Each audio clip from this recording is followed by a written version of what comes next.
নমস্কার বন্ধুরা, আমার সব বন্ধুদের জানাই শারদ শুভেচ্ছা। আশা করি তোমরা খুব ভালো আছো, আমিও ভালো আছি।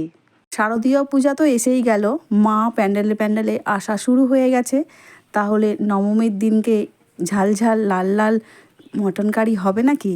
আমি কেমন করে বানাচ্ছি মটন কারি সেটাই একটু তোমাদের সঙ্গে শেয়ার করছি। এখানে আমি 1 কেজির একটু বেশি মাটন নিয়েছি, ভালো করে ধুয়ে জল ঝরিয়ে নিয়ে চলে এসেছি। পেঁয়াজ বাটা, আদা রসুন বাটা সব পরপর একই সঙ্গে দিয়ে দিচ্ছি। নবমীর দিনে স্পেশালি একটু রিচ করে মটন খেতে ভালো লাগে সবাইয়ের, তাই না, কি বলো? দিয়ে দিলাম পরিমাণ মতো নুন। তারপরে এর মধ্যে দিয়ে দেব ফাটিয়ে রাখা টক দই, ওই 3 থেকে 4 চামচের মতো টক দই দিলাম। হ্যাঁ, দিয়েছি আমি 2 চামচ আদা বাটা, 2 চামচ রসুন বাটা আর 3টে বড় বড় সাইজের পেঁয়াজ গ্রেট করে রেখেছিলাম, মানে বেটে রেখেছিলাম। সব কিছু একসঙ্গে দেওয়া হয়ে গেছে, দিলাম একটু সর্ষের তেল। খুব ভালো করে মেখে আমি আধা ঘন্টার জন্য রেস্টে রেখে দেব, তাহলে কিন্তু টেস্টটা আরও অনেকটা ভালো হবে। 1 ঘন্টা রাখলে ভালো হতো, কিন্তু তার আর তর সয় না বাবু। ঠিক আছে, আধ ঘন্টাই ভালো। এবারে আলুগুলো ডুমো ডুমো করে কাটা আছে, ওগুলো ভেজে নিতে হবে। তোমরা যদি চাও নবমীর দিনের জন্য শুধু শুধু কষা মাংস গ্রেভি করা এইভাবেও খেয়ে নিতে পারো, কিন্তু আমাদের কি মনে হয় জানো তো, সারা বছর যত রকমই মাটন খাওয়া হোক না কেন, বিশেষ করে নবমীর দিন গরম গরম ভাতের সঙ্গে পাতলা এরকম আলু দিয়ে মাটনের ঝোল খুবই ভালো লাগে। জানি না তোমাদের কতটা ভালো লাগে।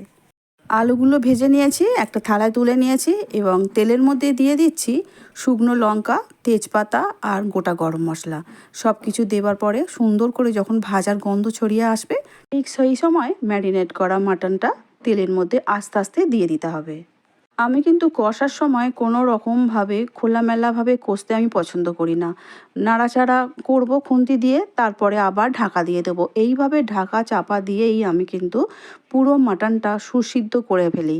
যেমনভাবে তোমরা প্রেসার কুকারে দিয়ে করো, তোমরা প্রেসার কুকারে দিয়ে বানাতেই পারো, কিন্তু প্রেসার কুকারে সেই স্বাদটা আমি পাই না যেটা কড়ার মধ্যে পাই। আচ্ছা, নাড়াচাড়া করার পরে এবারে দিয়ে দিলাম 1 চামচের মতো ঝাল লঙ্কা আর দেব হলুদ। হলুদটাও দিচ্ছি 2 চামচের মতো, কারণ মাংসটা একটু অনেকটাই বেশি। তারপরে দিয়ে দিলাম জিরে গুঁড়ো, ধনে গুঁড়ো 1 চামচ করে। সব কিছু দেওয়া হয়ে গেছে, আবারও খুব ভালো করে নাড়াচাড়া করে মিশিয়ে নিচ্ছি মশলার সঙ্গে মাটনটা। আমার মতো করে ঢাকা চাপা দিয়ে মাটন একবার বানিয়ে দেখো বাড়িতে, দেখবে সত্যিই অনেকটাই স্বাদের তুলনায় আলাদাই হয়। খেতে অনেকটাই ভালো হয় আর সত্যি খুবই নরম হয়ে যায়, কোনো সমস্যা হয় না।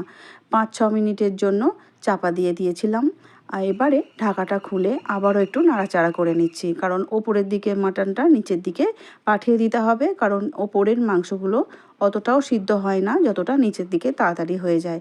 এইভাবে আবারও চাপা দিয়ে 30 মিনিটের মতো ঢাকা চাপা দিয়ে কিন্তু মাটনটা খুব ভালো করে সিদ্ধ করে নেব। আবারও ঢাকা দিয়ে দিচ্ছি, বারবারই কিন্তু একই প্রসেসেই আমি রান্নাটা করে নেব।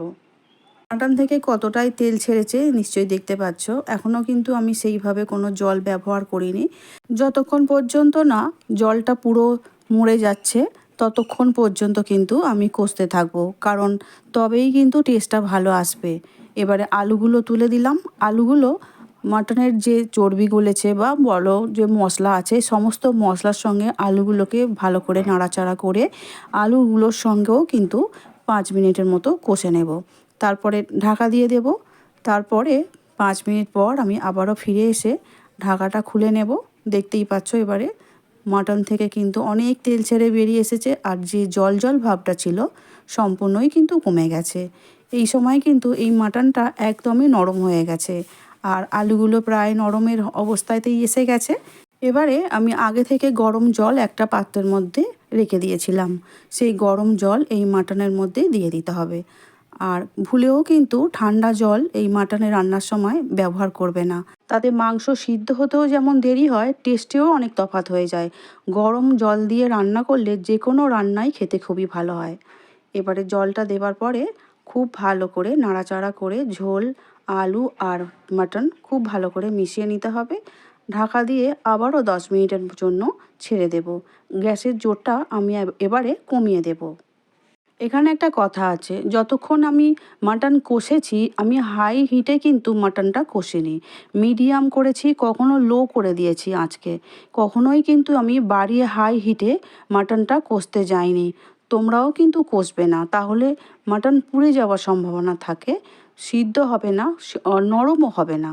যদি কমিয়ে দিয়ে গ্যাসকে ঢাকা চাপা দিয়ে রান্না করো তাহলে আমার মতো সুন্দর সুসিদ্ধ মাটন তৈরি হয়ে যাবে।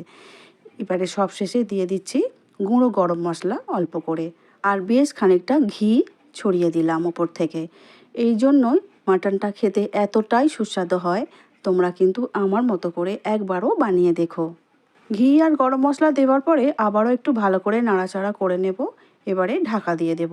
ঢাকা দিয়ে আবারও 2-3 মিনিট একটু ভালো করে ফুটিয়ে নেব, তারপর গ্যাস অফ করে 5 মিনিটের জন্য রেখে দেব।